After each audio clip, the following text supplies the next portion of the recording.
దేవుని పరిశుద్ధ నామానికి స్తోత్రాలు కలుగునుగాక. సాయంకాల సమయంలో మరొకసారి ప్రతిరోజు మనం ధ్యానిస్తున్నటువంటి వాక్య ధ్యానంలో ఈ ఆన్లైన్ బైబిల్ స్టడీలో పాలు పంచుకుంటున్నటువంటి మరి ఫిలదెల్ఫియా సంఘంను ఎంతమంది అయితే జూమ్ యాప్లో జాయిన్ అయినారో మీ అందరికీ, ప్రతి కుటుంబానికి, అంత మాత్రమే కాకుండా ఫేస్బుక్ లైవ్లో వీక్షిస్తున్నటువంటి వారికి, వీక్షించబోతున్న వారికి, ప్రతి ఒక్కరికి కూడా ప్రభువైన యేసుక్రీస్తు నామములో మీ అందరికీ నా శుభాభివందనాలు తెలియపరుస్తూ ఉన్నాను. మంచిది, దేవునికి స్తోత్రములు. అందరూ సిద్ధంగా ఉన్నారని నేను భావిస్తూ ఉన్నాను. అందరూ ఇంకా ఎవరైనా సిద్ధపాటు లేకుండా మరి ఉన్నట్లయితే దయచేసి నేను మనవి చేస్తూ ఉన్నాను, త్వరగా మరి ఏదైనా పనిలో ఉన్నట్లయితే ఆ పనులు ముగించుకొని దేవుని పాద సన్నిధికి వచ్చి కూర్చున్నట్లయితే చక్కగా దేవుని యొక్క వాక్యాన్ని ధ్యానించవచ్చు. మీరు ఆయా పనులు కలిగి ఉండి దయచేసి చూడకండి. నేను నమ్ముతున్నాను అందరూ కూడా చక్కగా మీ మొబైల్ స్క్రీన్ ముందు పెట్టుకొని మరి యొక్క పేజ్ చూస్తూ ధ్యానంలో నాతో పాటు మీరు కూడా ధ్యానిస్తున్నారని నేను నమ్ముతున్నాను. దేవునామానికి స్తోత్రాలు కలుగునుగాక. అద్భుత రీతిగా దేవుని యొక్క కార్యము, ఆత్మకార్యము, దేవుడు తన ఆత్మకార్యాన్ని జరిగిస్తూ ఉన్నాడు. దేవుని యొక్క వాక్యాన్ని, స్వచ్ఛమైనటువంటి వాక్యాన్ని, సౌండ్ డాక్ట్రిన్ అంటారు దీన్ని, హితబోధను, వాక్యములో ఉన్నది ఉన్నట్టుగా ఉన్న విషయాలు దేవుడు చాలా సూటిగా మనకు బోధిస్తూ ఉన్నాడు. మరి అద్భుత రీతిగా, శక్తివంతంగా దేవుడు తన కార్యము వాక్యం ద్వారా జరిగిస్తున్నాడు అనే విషయాన్ని నేను గమనిస్తూ ఉన్నాను. అందును బట్టి దేవునికే మహిమ, ఘనత, ప్రభావములు కలుగునుగాక. అవును ప్రియులారా, ఎంత దినాల్లో ఉన్నాం. దేవుని యొక్క వాక్యము మరి ఆ విధంగా పరిశుద్ధాత్మ దేవుడు మరి అందిస్తున్నప్పుడు మరి నేను నమ్ముతున్నాను, తప్పకుండా నా ప్రార్థన అయినది, నా ఆశ అయినది, ఎంతమంది అయితే చూస్తున్నారు రక్షణ లేని వారు రక్షించబడాలని, రక్షించబడిన వారు ఉజ్జీవింపబడాలని, ఉజ్జీవింపబడిన వారు ప్రభు కొరకు సాక్షిగా నిలబడాలని, దేవుని కొరకు సాక్షిగా నిలబడుతున్న వారు ఆయన సేవలో బలంగా పాలు పంచుకోవాలని ఈ యొక్క వాక్య ధ్యానం యొక్క ఉద్దేశము, సంఘము ఒక సేవకుడిగా దేవుడు అప్పగించినటువంటి పని కూడా అయినది ప్రియులారా. అందును బట్టి దేవునికి స్తోత్రాలు చెల్లించుకుంటున్నాను. మంచిది, మనము ఆదివారం నుండి ఒక చక్కని టాపిక్ని ధ్యానం చేస్తూ వస్తున్నాము. ఆ టాపిక్ మనకందరికీ బాగా తెలిసిందే. దేవునికి స్తోత్రములు.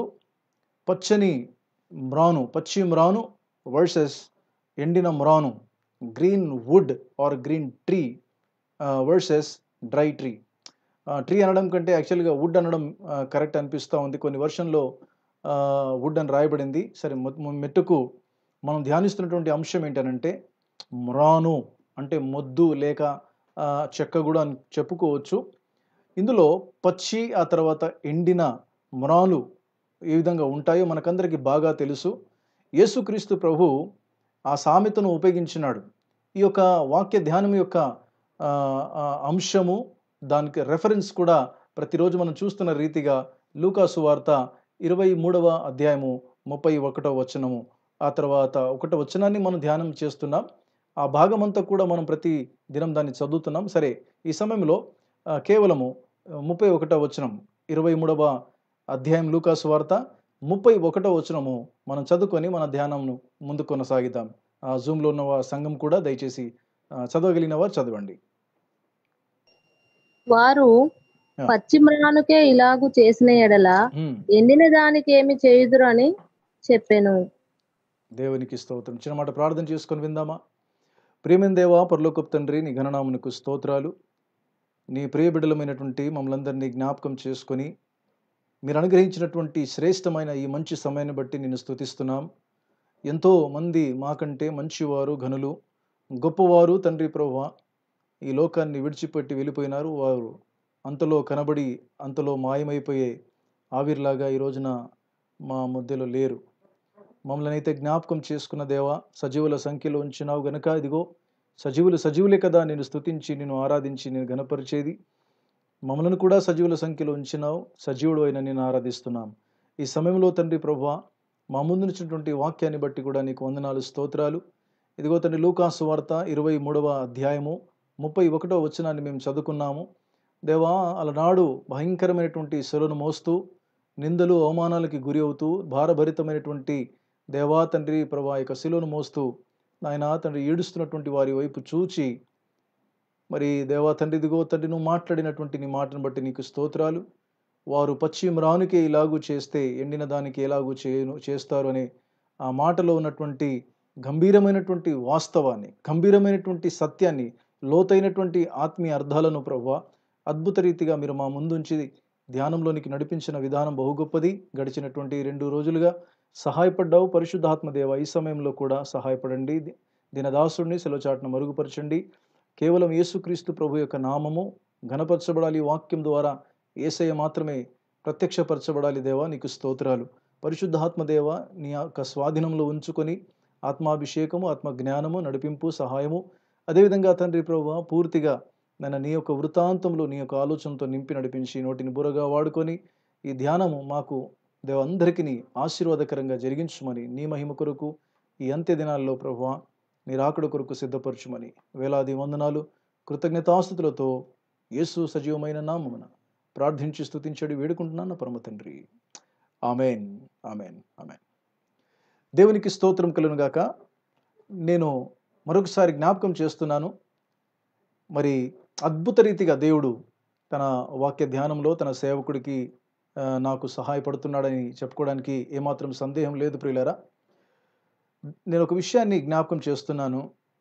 దేవుని ఆత్మ, దేవుని వాక్యం, Holy Spirit and the word of God, ఈ రెండు మన జీవితాల్లో పని చేయడానికి మనం అవకాశం ఇవ్వాలి.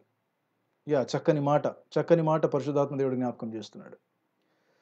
పరిశుద్ధాత్మ దేవుని వాక్యాన్ని మన జీవితాల్లో పని చేయనివ్వాలి. ఈ రెండు, పరిశుద్ధాత్మ దేవుడి వాక్యం ఎప్పుడైతే మన హృదయాల్లో, మన ఆలోచనలో, మన తలంపుల్లో, మన క్రియల్లో ఇది పని చేస్తూ ఉంటుందో ప్రియులరా ఆ ఆత్మీయ జీవితాలు చాలా గంభీరంగా, చాలా డిఫరెంట్గా ఉంటాయి. నేను మళ్ళీ రిపీట్ చేస్తున్నాను. ఏ దినమునైతే నువ్వు బాప్తిసం తీసుకున్నావు, ఏ దినమునైతే నీ పాపాలు ఒప్పుకున్నావో, ఏ దినమునైతే యేసుక్రీస్తు ప్రభువుని సొంత రక్షకునిగా అంగీకరించి రక్షణ పొందినావో, ఆ దినమే పరిశుద్ధాత్మ దేవుడు నీలోనికి ప్రవేశించినాడు. You have received the Holy Spirit God by faith. Don't forget this. మళ్ళీ దీనికి వేరే సాధనం లేదు. పరిశుద్ధాత్మను పొందుకోవడానికి మన సొంత ప్రయత్నాలు, మనం ఏదేదో కఠోరమైనటువంటి ఏమంటారండి దీక్షలు అంటారు కదండి, దీక్షలు చేసే రకంగా ఏదో చేస్తే పరిశుద్ధాత్మ దేవుడిని పొందుకోవడం జరగదు. పరిశుద్ధాత్మ దేవుడు ఎప్పుడు మనలోనికి వస్తాడంటే ఇలాంటి మాటలు వింటున్నప్పుడు ఆయన తన పని చేస్తూ ఉంటాడు. పరిశుద్ధాత్మ దేవుని యొక్క కార్యం ఏంటో తెలుసా? పరిశుద్ధాత్మ దేవుని యొక్క ప్రాముఖ్యమైన కార్యం చెబుతున్న, జాగ్రత్తగా వినండి ప్రియులారా. పరిశుద్ధాత్మ దేవుని యొక్క కార్యము మనుషుల పాపమును గూర్చి, నీతిని గూర్చి, రాబోయే తీర్పును గూర్చి ఒప్పింప చేస్తాడు. Holy Spirit God will convince the people ఆయన పని ఏంటనంటే కన్విన్స్ చేయడం. ఒకటి పాపములను గురించి, నీతిని గురించి, రాబోయే తీర్పును గురించి ఆయన ఒప్పింప చేస్తాడని దేవుని యొక్క వాక్యంలో రాయబడింది. ఇది ప్రాముఖ్యమైనటువంటి పని పరిశుద్ధాత్మ దేవుడిది. ఆ విధంగా దేవుడికి అవకాశం ఇచ్చినందుకే కదా ఒప్పించబడి మారు మనసు పొంది పాపాలు ఒప్పుకొని యేసును సొంత రక్షకునిగా అంగీకరించి మనము బాప్తిసం తీసుకున్నాం. సో ఆల్రెడీ పరిశుద్ధాత్మ దేవుడిని విశ్వాసంతో మనం పొందుకున్నాము. ఆయనను మన హృదయంలో చేర్చుకున్న వెంటనే పరిశుద్ధాత్మ దేవుడు మనలోనికి వచ్చినాడు. మనలోనికి వచ్చినటువంటి ఈ ఆత్మ పరిశుద్ధాత్మలో దినదినము ఆనందిస్తూ, దినదినము ఎదుగుతూ, ఆత్మలో ఎదుగుతూ ఉండగా ఆయన తన ఆత్మాభిషేకము, పరిశుద్ధాత్మలో బాప్తిసం యొక్క అనుభవము లోతుల్లోనికి మనం వెళ్తూ ఉంటాం. ఇది ఆకస్మికంగా ఏదో ఒకసారి జరిగేది కాదు ప్రియులారా. It's like a process. ప్రతి దినం దేవుడితో మనం నడుస్తున్న కొలది మనం ఆయనలో నింపబడతాం. ఆత్మాభిషేకం, ఆత్మ పూర్ణులై ఉంటాం. అందుకే పౌలు అంటాడు, ఆత్మ పూర్ణులై ఉండుడి అంటాడు. కనుక దేవునికి స్తోత్రములు. పరిశుద్ధాత్మ దేవుని, రెండవది వాక్యాన్ని, దేవుని వాక్యాన్ని పర్సనల్గా చదవడం, ఫ్యామిలీ ప్రేయర్లో చదువుకోవడం, చర్చ్కి వచ్చినప్పుడు చదువుకోవడం, లేదా ఇలాంటి సమయాల్లో వాక్యం వింటున్నప్పుడు ఈ అన్ని రకాలుగా వివిధ విధాలుగా రకరకాలుగా different channels of hearing the word of God. ఏ విధంగా దేవుడు తన వాక్యాన్ని మనకు అందిస్తున్నాడో ఆ వాక్యము మన హృదయంలో మనం ఉంచుకున్నప్పుడు, ఆ వాక్యాన్ని మన జీవితాల్లో పని చేయడానికి మనం అనుమతించినప్పుడు ఆ జీవితాలు పచ్చగా ఉంటాయనే విషయాన్ని నేను జ్ఞాపకం చేస్తున్నాను. ఆ జీవితాలు చాలా దగ్గరగా ఉంటాయి. సో దేవునికి స్తోత్రములు. ఎందుకు ఈ మాటతో నేను ప్రారంభిస్తున్నానంటే, నేను నిన్న రాత్రి అద్భుత రీతిగా దేవుని పాద సన్నిధిలో గడుపుతా ఉన్నప్పుడు చాలా చాలా చక్కగా ఆత్మలో ఆనందించే కృపనిచ్చినాడు. నా పాత జీవితాన్ని, నేను రక్షించబడిన దినములో ఆ దినాన్ని జ్ఞాపకం చేసినాడు. ఏ విధంగా నా పాపాలు ఒప్పింప చేసినాడు, ఏ విధంగా నాలోనికి పరిశుద్ధాత్మ దేవుడు వచ్చినాడు, ఏ విధంగా నేను వాక్యము చదువుతూ ధ్యానిస్తూ నేను దినదినం ఎదుగుతున్నానో ఆ విషయాలన్నీ నాకు జ్ఞాపకం చేసేసరికి నేను కూడా పాపాత్మురాలైనటువంటి స్త్రీ వలె యేసు ప్రభు యొక్క పాదాలు కన్నీళ్లతో తడిపాను. దేవునామానికి స్తోత్రాలు. ఆ ఆనందాన్ని నేను పొందుకున్నాను. అది కూడా నేను మీతో పంచుకుంటున్నాను. కారణం ఏంటంటే, మనకు ఈ అంత్య దినాల్లో పరిశుద్ధాత్మ దేవుడు, ఆ తర్వాత వాక్యం, ఈ రెండు చాలా ప్రాముఖ్యమైనది. అది మనం కలిగి ఉన్నాం. సంఘముగా కూడుకుంటున్నాం. దేవుని యొక్క ఆత్మ నడిపింపులో మనం ఉన్నాము. ఆత్మ ద్వారా నడిపించబడుతున్నాము. పరిశుద్ధాత్మ ఆలోచనతోనే మనం ముందుకు వెళ్తా ఉన్నాం. దేవునికి స్తోత్రములు. ఒక ఉదాహరణ నేను చెప్తాను. ఆత్మ ద్వారా సంఘం నడిపించబడుతుంది అనడానికి ఒక ప్రూఫ్ చెప్తాను, జాగ్రత్తగా వినండి. పోయిన ఆదివారం కూడా అనుకుంటాను, అటుపోయిన ఆదివారము నేను బహుశా కృతజ్ఞత ఆ టాపిక్ ప్రారంభించినటువంటి మరుసటి ఉదయము, అంటే ఆదివారం, రైట్, ఆదివారం ఉదయమే నేను కన్ఫ్యూజన్లో ఉన్నాను. అద్భుత రీతిగా అదే ఆరాధన వాక్యాన్ని మరి పాస్టర్ సురేష్ తీసుకున్నాడు. మేమిద్దరం మాట్లాడుకోలేదు. ఏ వాక్యము తీసుకోవాలని మేము చర్చించుకోము. ఆత్మ ద్వారా ప్రార్థన పూర్వకంగా పరిశుద్ధాత్మ దేవుడు ఇచ్చే ఆలోచనతో నిలబడాలనేది మేము నేర్చుకున్న విషయాలు. కనుక దేవునికి స్తోత్రము. తాను అదే ఆరాధన వాక్యం పంచుకొని ఉండగా నేను కూడా వర్తమానం కూడా, ఫైనల్ మెసేజ్ కూడా నేను అదే పంచుకోవడం జరిగింది. అక్కడ నుంచి ఆ ధ్యానం కొనసాగించబడి 4 ప్రసంగాలు అయినాయి. ఆ విధంగా దేవుడు తన ఆత్మ ద్వారా నడిపిస్తున్నాడు. రెండవది వాక్యం ద్వారా కూడా దేవుడు మనల్ని నడిపిస్తున్నాడు. కనుక దేవునికి స్తోత్రములు. మనం చాలా ధన్యులము. అద్భుత రీతిగా మరి ఇలాంటి సిచ్యువేషన్లో కూడా దేవుడు మనల్ని నడిపిస్తున్నాడు. దేవునికి స్తోత్రములు. అదే వాక్యాన్ని మనం చదువుకున్నాం. ఏ వాక్యాన్ని అంటే 23వ లూకా సువార్త 23వ అధ్యాయము 31వ వచనంలో, వారు పచ్చి మ్రానుకే ఇలాగు చేసినట్లా ఎండిన దానికి ఏమి చేయుదురు అని చెప్పాను. నా ప్రియమైన సోదరులారా, నేను ఇంట్రడక్షన్లోనే చాలా క్లియర్గా చెప్పిన ఏంటంటే, పచ్చి మ్రాను యేసుక్రీస్తు ప్రభువుకి సాదృశ్యము. తనను తాను చెప్పుకుంటున్నాడు. ఎందుకంటే తనను చిత్రవధ చేస్తున్నారు, హింసిస్తున్నారు, ఆయనను భయంకరంగా నింద అవమానాలతో ఆయనను చిత్రవధ చేస్తూ ఉంటే ఆయనే ఆశ్చర్యపోయి ఒక సామెత చెప్పినాడు. ఏంటంటే, పచ్చి మ్రానుకి ఇంత చిత్రవధ చేస్తే ఎండిన దానికి ఇంకేం చేస్తారు అంటే, పచ్చి మ్రాను యేసుక్రీస్తు ప్రభువుకు తనకు తానే చెప్పుకుంటున్నాడు, నేను పచ్చి మ్రాను. ఎలాగూ యోహాను సువార్త 14వ అధ్యాయంలో మొదటి వచనంలో, 15వ అధ్యాయం మొదటి వచనంలో అన్నాడు కదా, నేను నిజమైన ద్రాక్షావల్లిని ఏ విధంగా తను తాను పరిచయం చేసుకున్నాడో, ఇక్కడ నేను నిజమైన పశ్చిమరాను చెప్పట్లేదు కానీ సామెత వాడుతా ఉన్నాడు. పశ్చిమరానుకే ఇంటెన్సిటీ అర్థం చేయించడానికి, అంటే తాను ఎంత వేదన పడుతున్నాడో, తను ఎంత హింసిస్తున్నారో ఆ విషయాన్ని ఇండైరెక్ట్గా ఆయన ఎక్స్ప్లెయిన్ చేస్తూ ఉన్నాడు. అఫ్ కోర్స్ తట్టుకుంటున్నాడు ఆయన, అన్ని తట్టుకుంటున్నాడు. ఎంత తట్టుకుంటున్నాడంటే మరణం పొందినంతగా, ఆయన రక్తము కారిన కూడా ఆయన మనల్ని మన కొరకు ఆయన సమస్తాన్ని ఓర్చుకున్నాడు. ప్రియులారా, దేవునామానికి స్తోత్రాలు. అంత గొప్ప ప్రభువు ఆయన అంటున్న మాట ఏంటంటే, పశ్చిమరానుగా నాకే ఈ విధంగా చేస్తే మరి ఎండిపోయినటువంటి మ్రాన్ అంటే తట్టుకోలేని జీవితాలు మీవి అని ఆ యొక్క పేషెన్స్ విషయంలో కావచ్చు, దాన్ని భరించే విషయంలో కావచ్చు, యేసుక్రీస్తు ప్రభు తన్ను తాను ప్రత్యక్షపరుచుకుంటున్నాడు. పశ్చిమరాను ఎవరు కాదు, యేసుక్రీస్తు ప్రభు. ఈ పచ్చదనానికి ఎన్నో నిర్వచనాలు ఉన్నాయి. పచ్చదనానికి ఏమేమి అనుకోవచ్చు అంటే పరిశుద్ధత, ఆయన పరిశుద్ధతకి సాదృశ్యము, ఆయన చెప్పుకుంటున్న మాటల్లో అర్థము. రెండవది, ఆయన నీతిమంతుడు, ఏ తప్పు ఎరగనివాడు. ఆయన జన్మములో పాపము లేదు, ఆయన జీవితంలో పాపము లేదు. ప్రియులారా గమనించాలి, ఆయన కర్మలో కూడా పాపం ఎరగనటువంటి వాడు. ఆయన నీతిమంతుడు. రెండవది, ఆయన నీతిమంతుడు అని దేవుని యొక్క వాక్యంలో రాయబడింది. ఈ విధంగా ఆయన యొక్క లక్షణాలు, ఆయన ప్రేమామయుడు, ఆయన ప్రేమగల దేవుడు, ఆయన దయగల దేవుడు, జాలిగల దేవుడు, కరుణాసంపన్నుడు, ఇలాంటి అన్ని లక్షణాలన్నీ కూడా ఈ పశ్చిమరాను యొక్క హెడ్డింగ్స్లోనే వస్తాయి, ఆ లిస్ట్లోనే వస్తాయి. ప్రియులారా, కనుక దేవునికి స్తోత్రం కలుగును గాక. యేసుక్రీస్తు ప్రభుని వర్ణించాలంటే ఆయనని ఈ విధంగా వర్ణించుకోవచ్చు. పశ్చిమరాను దేనికి సాదృశ్యమో మనం ముందు నేర్చుకోబోతున్నాం. ఈ మాటల్ని బట్టి ఆయన దైవ లక్షణాలని మనం ధ్యానించబోతున్నాం.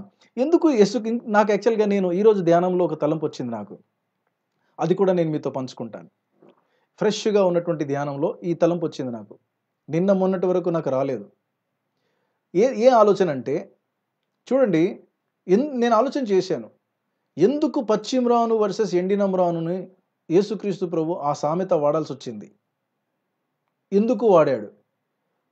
నేను మీకు ప్రశ్న అడుగుతున్నాను, ఎవరైనా చెప్పగలుగుతారో చూద్దాం. నాకు వచ్చిన ఆలోచన మీకు కూడా వచ్చి ఉంటే చాలా సంతోషం, నేను కూడా ఆనందిస్తాను. చెప్పగలిగిన వారు ఒకవేళ జూమ్లో ఉన్నవారు కూడా చెప్పొచ్చు. సంఘము ఎందుకు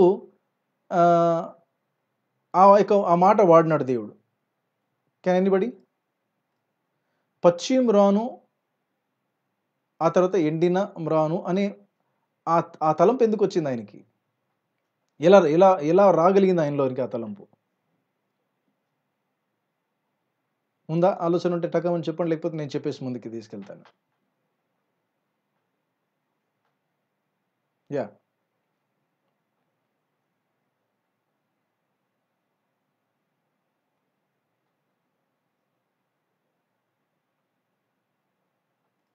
ఉందా ఆలోచన?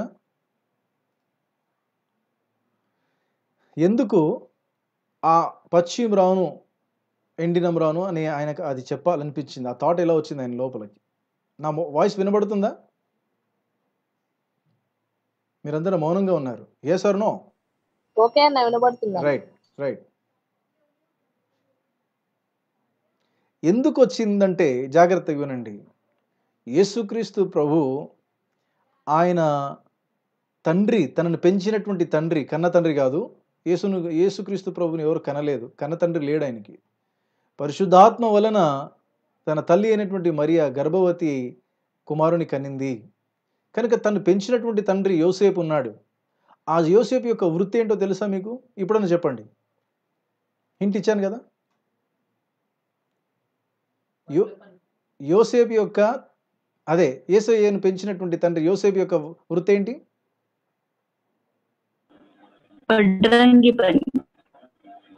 ఇంత లేట్ వస్తుంది ఆన్సర్?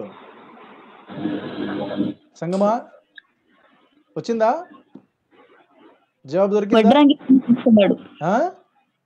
వడ్రంగి పని చేసేవాడు. ఎస్,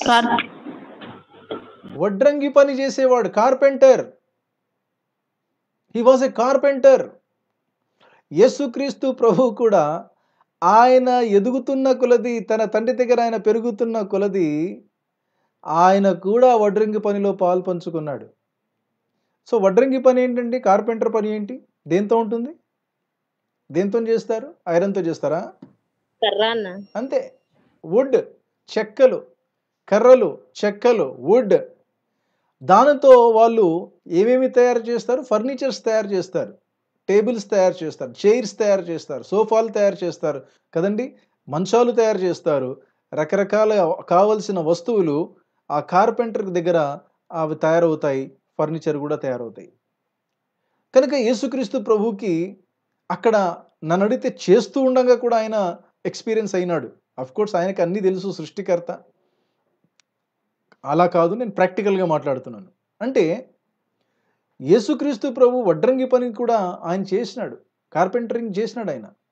సో హీ నోస్ ఆ టింబర్ డిపో నుంచి తీసుకొచ్చే ఆ కర్రలు, ఆ చెక్కలు పచ్చివి ఎలా ఉంటాయి, కొన్ని పచ్చివి ఉంటాయి, కొన్ని ఎండివి ఉంటాయి. సో అప్పుడే ఫ్రెష్గా పచ్చిగా ఉన్న దానికి ఒక రేటు, ఆ తర్వాత ఎండిపోయినటువంటి చెక్కకి ఇంకో రేటు, తర్వాత ఎండిన దానితో చాలా చక్కని షేప్ తీసుకొస్తారు. ఈ పచ్చని మ్రాను దాన్ని ఏమైనా నరకాలన్నా, టర్నింగ్ చేయాలన్నా, దానికి ఏమైనా షేప్ తీసుకురావాలంటే పచ్చి కర్రకి చాలా కష్టం. అంత ఈజీగా అది బెండ్ అవ్వదు, అంత ఈజీగా కట్ అవ్వదు, అంత ఈజీగా ఒక షేప్ రాదు. కనుక దేవునికి స్తోత్రములు. బహుశా అది కూడా తన సామెతల్లో ఒక మూలం ఆ పాయింట్ పెట్టుకున్నాడేమో. ఆయన he is being a carpenter, he use that proverb. దేవుని నామానికి స్తోత్రాలు కలుగునుగా. మెట్టుకు ఏది ఏమైనప్పటికీ ఇంకా డీప్ మీనింగ్లోనికి, ఇంకా డీప్ యొక్క అర్థంలోనికి మనల్ని పరిశుద్ధాత్మ దేవుడు తీసుకొని వెళ్తున్నాడు. ఏంటనంటే ఆయన పశ్చిమరాను లాంటి వాడు. చూడండి, యెషయా గ్రంథము, నాతో పాటు దయచేసి బైబిల్ తీయండి. యెషయా గ్రంథము 53వ అధ్యాయము 2వ వచనం చదువుతారా దయచేసి? యెషయా గ్రంథం 53వ అధ్యాయము. ఇక్కడ కూడా యేసుక్రీస్తు ప్రభు గురించి ఏం రాయబడిందో చూడండి. యెషయా గ్రంథం 53వ అధ్యాయం 2వ వచనం. చదవగలిగిన వారు చదవండి. లేత మొక్క వలను, ఎండిన భూమిలో మొలచిన మొక్క వలను అతడు ఆయన ఎదుట పెరిగను. వావ్. అతనికి స్వరూపమైనను సొగసైనను లేదు. చాలు. ఎలా ఉన్నాడంట చూసారా? 2వ వచనంలో యేసు ప్రభు యొక్క తన తండ్రి అయినటువంటి దేవుని యొద్ద తాను ఎలా ఉన్నాడు, ఎలా ఎదిగాడు, ఎలా పెరిగాడు అనేది ఇక్కడ ఒక ప్రవచనాత్మకంగా రాయబడిన మాట. ఇది ప్రొఫెటికల్ వర్డ్. ఏంటనంటే లేత మొక్క వలెను, ఎండిన భూమిలో మొలచిన మొక్క వలెను అతడు ఆయన ఎదుట పెరిగేను.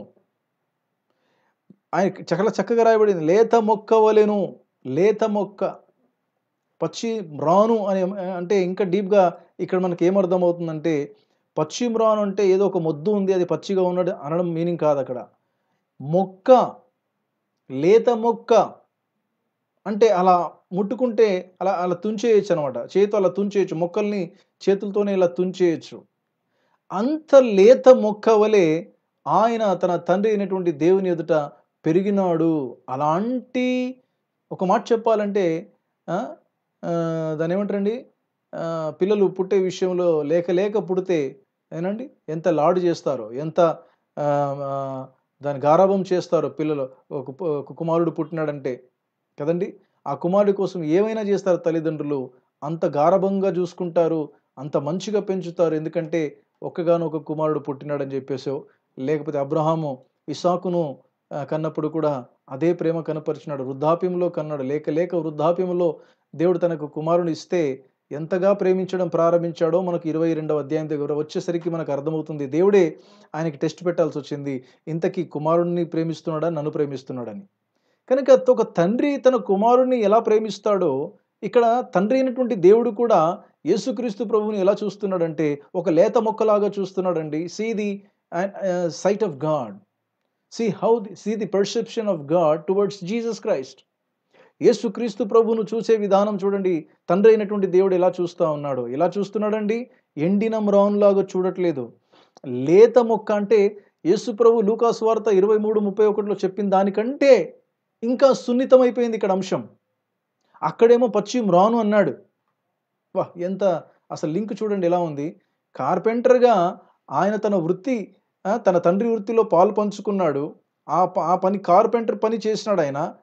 అంత మాత్రమే కాదు, చివరి క్షణంలో ఆ మ్రాను మీదనే వేలాడవలసి వచ్చింది ఆయనకి. ఆ బరువైనటువంటి మ్రాను, శిలువ మ్రాను మోయాల్సి వచ్చింది. ఆ మ్రాను మీదనే ఆయనని వేలాడదీయాల్సి వచ్చింది. ఎంత లింక్ ఉంది చూసారా ప్రియులారా? ఇక్కడ 53వ అధ్యాయము 2వ వచనంకి వచ్చేసరికి తండ్రి అయినటువంటి దేవుడి దృష్టిలో యేసుప్రభు ఎలా కనబడుతున్నాడో తెలుసా? ఒక పచ్చి మ్రాను మాత్రమే కాదు, ఇంకా ఇంకా సున్నితం అయిపోయాడు ఇక్కడ. ఇంకా సుకుమారం అయిపోయినాడు. ఒక మాట చెప్పాలంటే ఏమంటున్నాడు? లేత మొక్కతో పోలుస్తా ఉన్నాడు. లేత మొక్కలాగా తను పెరిగినాడు. ఆయన ఏం చేసినారు తెలుసా? అప్పుడు అంటున్నాడు నెక్స్ట్ వచనంలో, అతనికి స్వరూపమైనను సొగసైనను లేదు, మనం అతని చూసి అపేక్షించినట్లుగా అతని యందు స్వరూపమే లేదు. మంచి స్వరూపాన్ని ఏం చేసినారు తెలుసండి? యేసుక్రీస్తు ప్రభును చిత్రవధ చేసి ఆయనను చంపినారు. సొగసైనను స్వరూపమైన వాట నెక్స్ట్ కనబడుతుంది అనుకుంటాను కదండి. ఎక్కడుంటది? అతనికి సొగసైనను స్వరూపమైనను లేక ఉందా వర్డ్? అది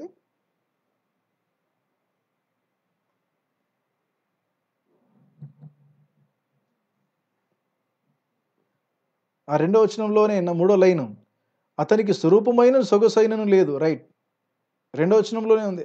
అతడు ఆయన ఎదుట పెరిగెను, అతనికి స్వరూపమైనను సొగసైనను లేదు, మనం అతన్ని చూచి అపేక్షించినట్లుగా అతని యందు స్వరూపము లేదు. అతడు తృణీకరింపబడిన వాడాయను, మనుషుల వలన విసర్జింపబడిన వాడాయను, వ్యసనాక్రాంతుడుగాను వ్యాధిని అనుభవించేవాడుగాను, మనుషులు చూడ నొల్లని వాడుగాను ఉండెను. ఎందుకు ఇంత సుకుమారంగా పెరిగినటువంటి తన కుమారుడు, ఏకైక కుమారుడు, ఎందుకు ఇంత స్వరూపము పోగొట్టుకోవాల్సి వచ్చింది? ఎందుకు అందవికారం అయిపోయినాడు? ఎందుకు లేత మొక్క త్రుంచివేయబడింది? ఎందుకు లేత మొక్క నలిపివేస్తున్నారు? ఆ లేత మొక్కని ఎందుకు నలిపేస్తున్నారు తెలుసా? చూడండి 4వ వచనం, నిశ్చయముగా అతడు మన రోగములను భరించెను, మన వ్యసనములను వహించెను, అయినను మెత్తబడిన వానిగాను, దేవుని వలన బాధింపబడిన వానిగాను, శ్రమనందుని వానిగాను మనం అతని ఎంచితిమి. 5వ వచనంలో చూడండి, మన అతిక్రమ క్రియలను బట్టి అతడు గాయపరచబడెను, మన దోషములను బట్టి నలుగగొట్టబడెను, మన సమాధానార్థమైన శిక్ష అతని మీద పడెను, అతడు పొందిన దెబ్బల చేత మనకు స్వస్థత కలుగుచున్నది. అర్థమవుతుందండి? యేసుక్రీస్తు ప్రభువుకి అంత భయంకరంగా చిత్రవధ చేసి పచ్చని మ్రానునే ఏం చేస్తున్నారండి? ఇష్టం వచ్చేట్టుగా నరికే ప్రయత్నం చేస్తున్నారు. అది ఎంత నరుకుతున్నా కూడా దానికి చలనము లేకపోగా వదిలిపెట్టినారా? ఇది పచ్చి మ్రాను, దీన్ని ఏం చేయలేము, ఎండిన దానిని తీసుకుందాం అనుకున్నారా? అట్లా కూడా లేదు. అక్కడ ఏం చేసినారు తెలుసండి? ఆ చిత్రవధ ఎంత భయంకరంగా చిత్రవధ చేశారంటే, సొగసైనను స్వరూపమైనను లేకుండా ఆయన ముఖమంతా కూడా అందవికారం చేసేసినారు. ఈ కరుణామయుడిలో మొన్న క్లిప్ చూసాం మనం. ఆ తర్వాత ఇంకా కొన్ని క్లిప్పింగ్స్ ఉంటాయి. యేసుక్రీస్తు ప్రభు యొక్క క్రూసిఫిక్షన్, యేసు ప్రభు యొక్క శిలువ, ఆ యొక్క బలియాగం యొక్క దృశ్యాలు చూస్తాము. ఫోటోలో ఆ ఫేస్ చాలా క్లియర్గా ఉంటుంది, చాలా క్లియర్గా ఫేస్ చూపిస్తారు. కానీ రాంగ్ అది. ఆ ఊహ చిత్రం రాంగ్. ఆ ఊహ చిత్రములో వాక్యంతో పోల్చుకుంటే దాన్ని మ్యాచ్ చేయలేం. కోర్స్ చిత్రకారుడు ఆయనకి అర్థం కాదు కూడా. ఎందుకంటే దేవుడి చిత్రపటాన్ని తయారు చేయాలంటే ఒక మంచి ఫేస్ కావాలి కదా, ఒక మంచి ఆకారమే చూపించాలి కదా. చిత్రకారుని యొక్క ప్రయత్నమే అది ఉంటుంది. కానీ కొంతవరకు ప్యాషన్ ఆఫ్ ది క్రైస్ట్లో కవర్ చేశాడు. ఆయన ముఖమంతా కూడా మహాభయంకరంగా తయారైనట్టుగా చూపించినాడు. కానీ నన్ను అడిగితే అది కూడా తక్కువే. సొగసైనను స్వరూపమైనను లేకుండా ఆయన లేత మొక్క అంటే పరిశుద్ధుడండి. పరిశుద్ధుడైనటువంటి దేవుడు, ఏ పాపం ఎరిగినటువంటి దేవుడు, ఆయన నీతిమంతుడు. నా ప్రియమైన సోదరి సోదరులారా గమనించాలి. అలాంటి యేసుక్రీస్తు ప్రభువును ఏం చేసినారంట? శిక్షకు గురి చేసినారు. ఆయనకు చిత్రవధ, ఆయనకు భయంకరమైనటువంటి, ఒక మాట చెప్పాలంటే నరకమే చూపించినారు. నరక శిక్ష అనుభవించేటట్లుగా చేసినారు ప్రియులారా. ఆయన పొందినటువంటి నిందలు, అవమానాలు, పిడిగుద్దులు, ఆ ఒకటి తక్కువ 40 కొరడా దెబ్బలు ఆయన వీపు మీద చల్లుమనింది, ఆ మాంసపు ముద్దలు రాలినాయి. అదంతా కూడా ఒక లేత మొక్కకి చేసినారు, పచ్చి మ్రానుకి చేసినారు ప్రియులారా. అంటే ఏ పాపము ఎరిగినటువంటి పరిశుద్ధుడు, నీతిమంతుడు, ప్రేమ కలిగినటువంటి దేవుడు, మంచి దేవుణ్ణి అంత చిత్రవద చేసి చంపినారు. అదే అంటున్నాడు ఆయన, నేను తట్టుకోగలుగుతున్నాను. మీరు ఎండిపోయినటువంటి వాళ్ళు, లేతదనము లేదు, పచ్చదనము లేదు మీ జీవితాల్లో, మీకు ఏం కాబోతున్నారో ఒకసారి ఆలోచన చేయండి. అందుకే అన్నాడు యేసుక్రీస్తు ప్రభువే, నేను నిజమైన ద్రాక్షావల్లిని, తీగెలు మీరు. ఎవడైతే ద్రాక్షావల్లిలో తీగె అంటుకొని ఉంటుందో వాడు బహుగా ఫలిస్తాడు. ఆకు వాడక తన కాలమందు ఫలమిచ్చు చెట్టు వలె ఉంటాడు అనేది కీర్తనకారుడు అన్నాడే. కీర్తన 1 కీర్తన 2వ వచనంలో. ఇప్పుడు అక్కడికి వచ్చాము. అంటే ఏంటి దాని అర్థం? ఆకు వాడక తన కాలమందు ఫలమిచ్చు. తన కాలమందు ఫలం ఇవ్వడం అంటే ఏంటంటే, ఇబ్బందులు వచ్చినప్పుడు, శోధనలు వచ్చినప్పుడు, టెస్టింగ్ వచ్చినప్పుడు, పరీక్ష శోధన, ఈ 2 ప్రాముఖ్యమైనవి ఒక విశ్వాసీ జీవితంలో. నీ జీవితంలో భయంకరమైనటువంటి స్థితిగతుల గుండా నువ్వు వెళ్తున్నావా? దానికి చెక్ చేసుకో. ఒక విశ్వాసిగా ఉన్నట్లయితే చెక్ చేసుకో. Either God is testing are Satan is tempting. Let me repeat, my dear brothers and sisters. If you are facing trials or tribulations in your life, if you are facing hard times in your life, check your spiritual life. It may be you are in testing from God or you may be in temptation from Satan. ఈ 2 చాలా ప్రాముఖ్యమైనవి. దేవుడు పరీక్షిస్తాడు, అది మన మంచి కోసమే. దేవుడు ఎప్పుడు కూడా కీడు విషయమే శోధించాడు ప్రియులారా, గమనించాలి. యాకోబు పత్రికలో చాలా క్లియర్గా రాయబడింది, శోధన ఎవరు చేస్తారు, ఆ తర్వాత పరీక్ష ఎవరు చేస్తారు.